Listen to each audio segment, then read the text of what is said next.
On the other hand, it is but what is required of us as sworn officers of upholding the law in compliance with our Constitution of the Republic of the Philippines. Tama naman no? Pinaglalaban lang natin yung ating karapatan. So, labas na sila ron kung ano paano natin ididepensa ang ating mga teritoryo. Kumbaga, mga utol, itong China kasi pinalalabas nila tayo'y mali palagi, 'di ba? Pagdating sa usapin ng West Philippine Sea. Kasi nga, ang nasa isip nila kanila 'yon. Ganun lamang 'yon.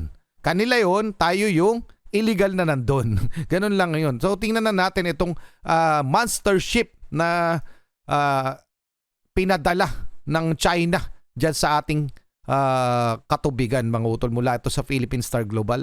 China monster ship intrudes Philippine waters. Okay, pinakamalaking barko ng China Coast Guard ang pinadala nila.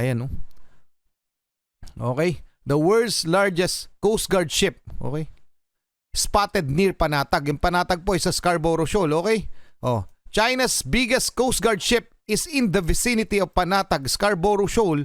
Mga karunungan, kaalaman, teorya, kasaysayan, hiwaga at mga bagong tuklas. Alamin natin, alamin natin. Matapos ang mga issue sa Panatag Shoal at Scarborough Shoal at napanood nyo rin yung mga hinaing, 'di ba, ng mga mangingisda natin na nararanasan diyan sa Bajo de Masinloc o Scarborough Shoal, mga utol, eto na naman ang bagong diskarte ng China. Ayan nagpadala, presensya ng pinakamalaking barko ng China Coast Guard sa Panatag Shoal, kinumpirma ng Philippine Navy. Yung pinakamalaki nilang China Coast Guard ship, ipinadala nila dyan sa Panatag Shoal o Scarborough Shoal. Alamin na natin ito mula sa PTV. Tiniyak ni Defense Secretary Gilberto Teodoro Jr. na kailanman ay hindi hahayaan ng pamahalaan ang mga klaseng pagbabanta gaya ng binitawan ng China sa West Philippine Sea. Samantala, kinumpirma naman ng Philippine Navy na namataan sa Panatag Shoal ang pinakamalaking barko ng Chinese Coast Guard.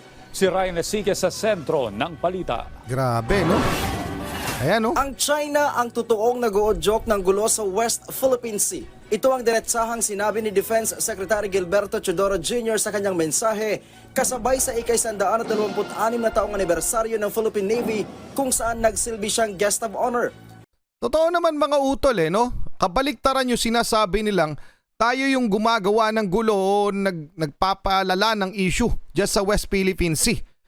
Kabaliktaran yun. Yan sinasabi ng China, tayo at ang United States. Kasi dati, nung nakarang administrasyon, nung nakaraan pa, hindi nagkakaproblema ang West Philippine Sea. Dahil, syempre, may usapin. May usapin daw sila. May gentleman's agreement daw sila. Etong China. Pero palagay ko gawa-gawa rin lang yun ng China. Pwede naman gawa-gawa lang, pero pwede rin hindi. Na para lamang lalo tayong paghiwalay-hiwalay ng kaisipan, mga Pinoy, at tayo ay mag-away-away, 'di ba? Pero yung sasabihin nila na tayo ang nagpapalala ng issue ay maling-mali naman yon. Dahil alam naman natin na sila naman talaga yung nangaagaw ng teritoryo. Isipin mo nga, yung mga mangingisda natin, hirap na sa buhay nila para makapangisda sa loob ng ating teritoryo na kanilang hinahadlangan. Okay, ngayon, nagpadala sila ng malaking barko. So sila man talaga gumagawa ng kagaguhan dyan sa Scarborough Shoal, di ba? Bukod yun sa West Philippine Sea. Ang tinutukoy ng kalihim ay kaugnay sa panibagong banta ng China na arestuhin ang mga Pilipino na papasok sa West Philippine Sea. We live in a world of disinformation and Ayun, malign disinformation. Is this a provocation? No. I believe what a provocation is the roguish and irresponsible threat to detain quote-unquote trespassers in what is claimed as internal waters but is actually part of the high seas and part of the West Philippine Seas by a country. Yan nga yun, masakit dun no? Nagdeklara sila na uhulihin ang mga trespassers, partikular ang mga Pinoy, doon sa katubigan na ang pinaka may rightful claim ay ang Pilipinas. Tapos tayo yung palalabasin na nanggugulo, gumagawa ng gulo dyan sa West Philippine Sea. Tayo yung palalabasin nitong China. Ilintik, di ba talaga? Grabe naman. Git ng kalihim na ang ganitong klaseng kilos ay malinaw na paglabag sa United Nations Charter kung saan may responsibilidad ang bawat isa na iwasan ang pagbabanta o ang force for aggression. What we do in our exclusive economic zone, Ayan how we defend our exclusive economic zone can in no way be termed by any sane person as a provocation. Tama. On the other hand, it is but what is required of us as sworn officers of upholding the law in compliance with our Constitution of the Republic of the Philippines. Tama naman no? Pinaglalaban lang natin yung ating karapatan. So, labas na sila ron kung ano paano natin ididepensa ang ating mga teritoryo. Kumbaga, mga utol, itong China kasi pinalalabas nila, tayo yung mali palagi, 'di ba? Pagdating sa usapin ng West Philippine Sea. Kasi nga, ang nasa isip nila kanila 'yon. Ganun lamang 'yon. Kanila 'yon, tayo yung illegal na nandun.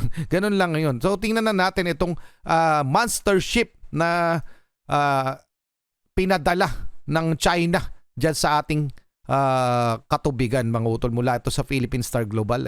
China monster ship intrudes Philippine waters. Okay, pinakamalaking barko ng China Coast Guard ang pinadala nila. Okay, the world's largest Coast Guard ship. Okay, spotted near Panatag. Yung Panatag po is sa Scarborough Shoal. Okay, China's biggest Coast Guard ship is in the vicinity of Panatag, Scarborough Shoal of Zambales. The Philippine Navy confirmed yesterday, even as it continues checking alleged sightings of a pipeline in the land feature purportedly laid down by Chinese. So parang may nilalagay, may binaon sila na nakita ng mga may binaon silang malaking tubo diyan sa bahagi ng Panatag Shoal na nakita ng ating mga mangingisda, at baka kaya nga nila tinataboy ang mga Pinoy doon para hindi makita yung kanilang ginagawa. Pero ano nga ba ang ginagawa ng China doon, 'di ba?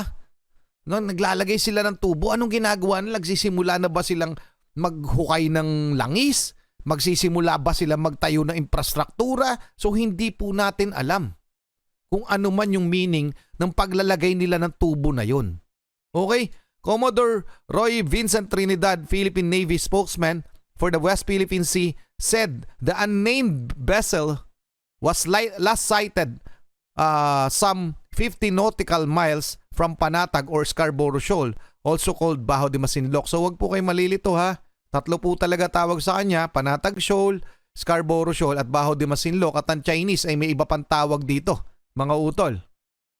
The Navy official did not reveal the other details of the Chinese vessel. So walang ibang detalye tungkol sa monster ship na nandun sa Panatag Shoal, mga utol. Bumalik na tayo sa ating featured video. Pagbibigay din ng kalihim na kailanman ay hindi hahayaan ng pamahalaan ang ganitong klaseng banta. These cooperative activities with like-minded nations as a containment or a provocation is disinformation and evidence of paranoia of a closed political system where motives, although clothed in sweet terms, are hidden behind these sweet terms, and the ultimate intent is to get what they want by the threat or the use of force. Totoo. This we cannot allow to continue.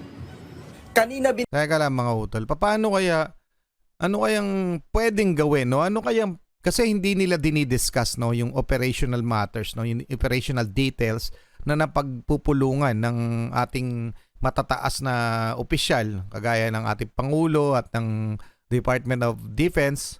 Hindi po nila nilalabas kung anong mga plano nila sa, kumbaga, doon sa West Philippine Sea. So dahil nga sa operational details, kasi nga nalalaman ng China o malalaman ng China. Pero ang tanong ko, hanggang kailan natin gagawin yung ganyan? No? Paano natin matataboy pa itong China? Paano pa natin mabibigyan ng kalayaan yung ating mga Pinoy na mangingisda na mapangisda sa ating mga katubigan. Yun lang naman no? Doon muna, wag muna doon sa palayasin. Wag muna, mabigyan muna ng karapatan ng mga makapangisda ng malaya yung ating mga mangingisda at na mapakinabangan nila yung mga likas na yaman, yung mga isda na nandun sa ating katubigan kasi hindi naman tayo nangaagaw. Etong China. So anong paraan para magawa yun? Yun ang tanong ko dyan O saka na yung pagpapalayas ng mga yan kasi palagay ko nga wala nang ibang magpapalayas dyan kundi gera.